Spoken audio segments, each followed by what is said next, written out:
Assalomu alaykum, hurmatli tomoshabinlar. Bugun biz marketing jamoamiz bilan birgalikda yangi loyiha boshlaganmiz. Ushbu loyihamiz biznes egalari bilan birgalikda amalga oshiriladi. Ushbu har bir biznesni biz yangi bosqichga olib chiqamiz. Birgalikda ushbu loyihamiz 3 oy davom etadi. Boshlang'ich qismi va keyingi etaplarini yana yoritib boramiz.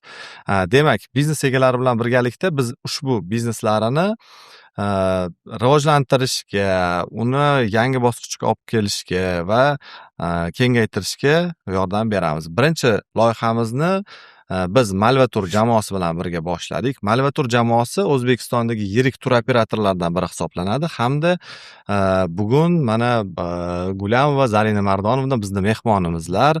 Zarina, rahmat taklifimizni qabul qilganingiz uchun. Assalomu alaykum. Rahmat taklif qilganingiz uchun.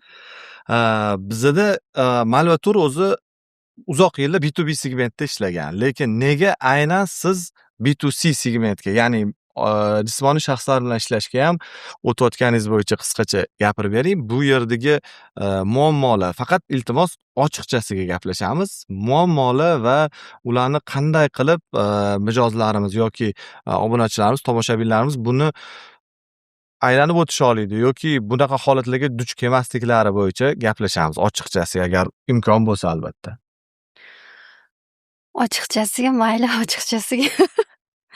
Endi Ko'pchilik menimcha siz yomon ko'rib qolsa kerak bu yog'iga. endi aniq bundan keyin yomon ko'rib qolishadi. Lekin xalq ham bilishi shart. Biza B2Cga o'tishimiz sababi ko'pdan yili biza B2Bda ishlab kelganmiz va to'g'ridan to'g'ri mijoz bilan emas, tur agentlar bilan ishlab kelganmiz. Biza Instagramda ham ochiq bunaqa yirik yurg'izmaganmiz, nozikroq o'tirganmiz ofisda. Lekin bu yildan boshlab biz B2Cga chiqishga qaror qildik. Sababiki har xil bozorda muammolar kelib chiqyapti. Shuni hisobiga biz aynan turistlarni himoya qilish uchun mijozlar o'zini to'liq xizmatini olishi uchun biz aynan bozorni ham o'rganish uchun ko'proq biz B2Cni ko'proq targ'ib qilib ishlashni boshladik. Juda ham to'g'ri, chunki hozir mana turizm sohasida ba'zi bir xavotirli holatlar duch kelyapmizda. Mana ko'pchilik endi yaqinlarimiz yoki do'stlarimizdan eshitamiz, ular aviachipta olishgan, aviachiptasiz qolgan yoki bronlar qo'yishgan mehmonxonalarga, ushbu bronlarda borsa boshqa mehmonxona u bronlarda yo'q. Mana ko'pchilik xabari bor. Umra sayohatlarida ham xuddi shunaqa holatlar bo'lyapti. Bu narsani qanaqa qilib hal qilsa bo'ladi yoki buni qanaqa qilib ushbu xatarlarni oldini olsa bo'ladi? Endi bu mijozni o'zini mas'uliyatga chaqirishimiz kerak. Birinchidan, mas'uliyatga chaqirganimizdan keyin ular turagentga borganlaridan keyin qonun doirasida o'zini xizmatini olishga va Ya'ni shartnomalar, vaucherlar, har xil cheklar, pul to'lagan haqida olishi shart. Sababiki ayrim holatlarda biz ham shunaqaga uchratganmiz holatlarni, qachonki agentlar, hozir agentlar yomon ko'rib qoladi mani. Bizga ham pul olib kelishmaganda, biz o'zimizni qonun tartibi bor ishlash bizi bilan. Shu tartibni o'zligi buzishadi. Ya'ni misol uchun bitta bron qo'ygandan keyin 3 kun muddat ichida to'lov amalga oshirilishi shart. Va ko'pchilik turagentlar bu amalni oshirmaydi. Ya'ni to'lamaydi. Shundan keyin biz xavotirga tushamiz. Ya'ni bu agent mijozdan pul olgan va bu mijozni puli oxirigacha yetib bormayotganligi. Shundan keyin biz o'zimiz ham qat'iyatlik bilan agentlarni juda ham sabrani qilib yig'ib, mijozlar bilan bunaqa ishlash mumkin emasligi haqida ham qayta olib borib gaplashamiz. Ko'pincha agentlar o'zingiz bilasiz, bozorda qanaqa holatlar bo'lib kelyapti. Vaucherlarni berishadi. Vaucher o'zi aslida asl bo'lmaydi. Vaucher o'zi. Shunaqa holatlar bo'lib turadi. Keling, o'zi birinchi bo'lmasam boshqa narsadan boshlaymiz. Biz sirazu muammoga o'tib ketdik. keling bizaga tur operator va tur agentni farqini tushuntirib bering. Bizani obunachilarimiz bu narsalarni sal bo'lsa ham tushunishsin yoki tomoshabinlarimiz his qilishsin. Albatta hamma ham bilmaydi. Tur agent qanaqa ishlaydi, tur operator qanaqa ishlaydi, B2B da qanaqa ishlanadi, B2C da qanaqa ishlanadi. Shuni qisqacha bir jarayonini tushuntirib bera olasizmi? Oddiy holatda gapirib Oddiy bering. tilda Xo'p, bilan, hamma tushunadigan tushunadigan. qilib. Xo'p. Albatta. Deyarli olaylik zavodda. Zavod mahsulot chiqazadi. Mahsulot bozorga tarqaladi, to'g'rimi? O'sha tarqatadigan odam distribyutor bo'ladi. Dillerlar bor. Dillerlar bor. O'sha dillerlar bizda ham xuddi shunaqa ular turagent bo'ladi. Biza misol uchun zavod, turoperator shu zavod chiqazadi tur paketni, ya'ni keyin agentlar shu paketni o'zini mijozga to'g'ridan to'g'ri sotishadi.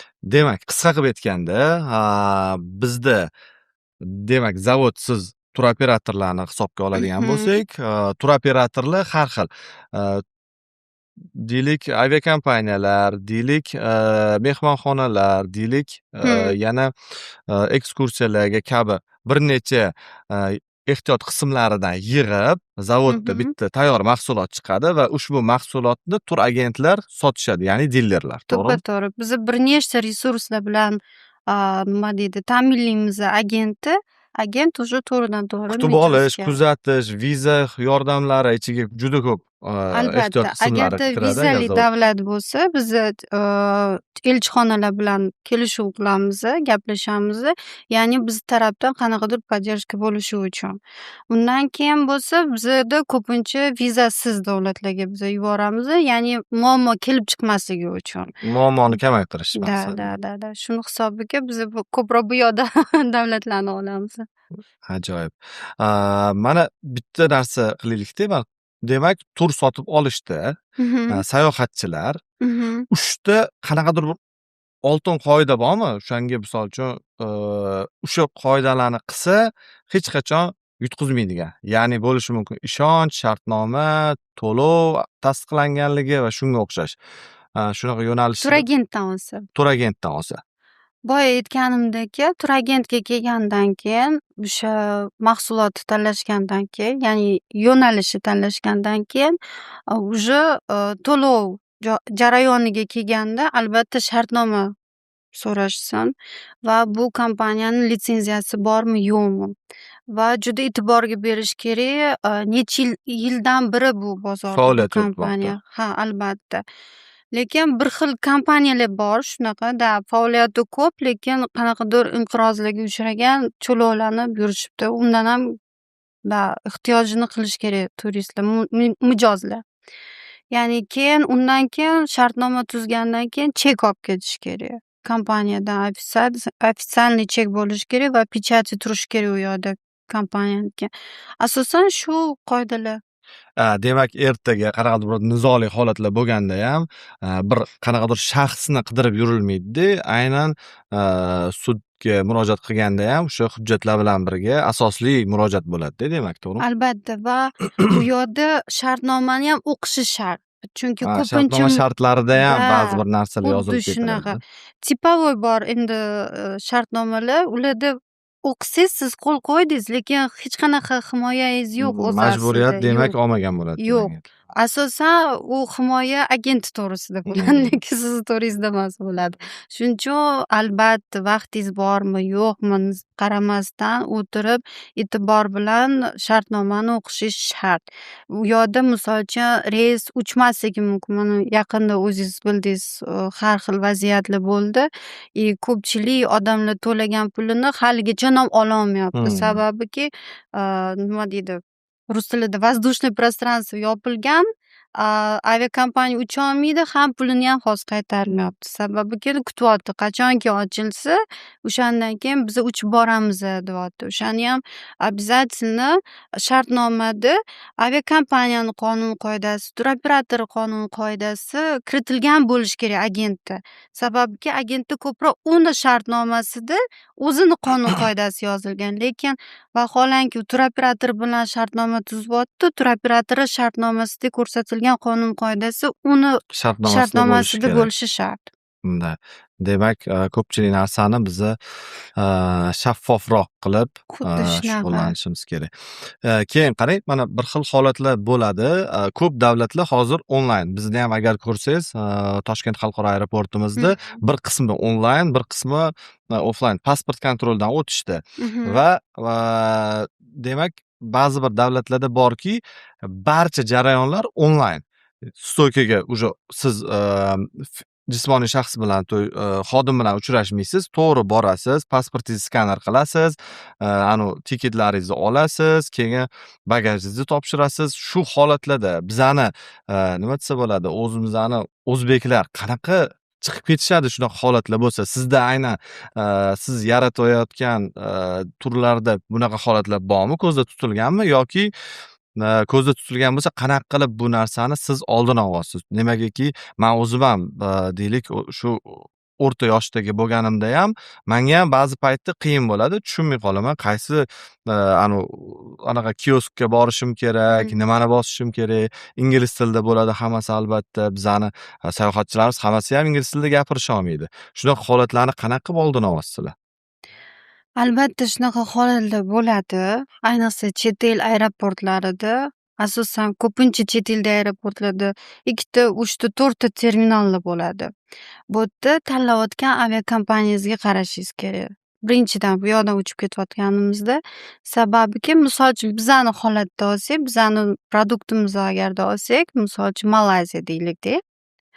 Mana Malayziyada birinchi terminal bor, ikkinchi terminal bor. Agarda siz uchib kelayotgan samolyotingiz aviakompaniya birinchi terminalga qarayotgan bo'lsa, u yoqda hamma nima deydi, registratsiya qilishga oson bo'ladi. Chunki odam o'tiribdi u yoqda. Siz odamga pasport berasiz, registratsiyangiz osongina o'tadi. Agarda siz boshqa aviakompaniya bilan qaysi ikkinchi terminalga uchib keladi, o'tga qo'nadigan bo'lsangiz, u yoqda уже qiyin bo'ladi. Sababiki u yoqda avtomatik ravishda bo'ladi hamma narsa. Ko'pincha hattoki o'zim uchib borganimda, ikkinchi terminalga tushganimda qiynaldim. U yoqda yurdim, kim menga yordam berarkan, kim menga tushuntirib berarkan. Yo bo'lmasa o'zim ingliz tilini bilaman, lekin даже man o'sha yerda qiynaldimda anchagina. Keyin biza boshqa menejeri topib, olib keltirib, unga o'sha yerda 10 marta tushuntirtirib, bizaga o'shandan keyin biz registratsiyadan o'tdik o'sha yoqda. Shundan keyin biz bildikki, baribir bizani asosan O'zbekistondagi xalqimizga o'rta yoshdan yuqoriroq odamlarga qiyinroq bo'ladi bu masalada. Tavsiya qilamanki, bunaqa mijozlarga terminalni to'g'ri tanlash va aviakompaniyani to'g'ridan to'g'ri yaxshi tanlash.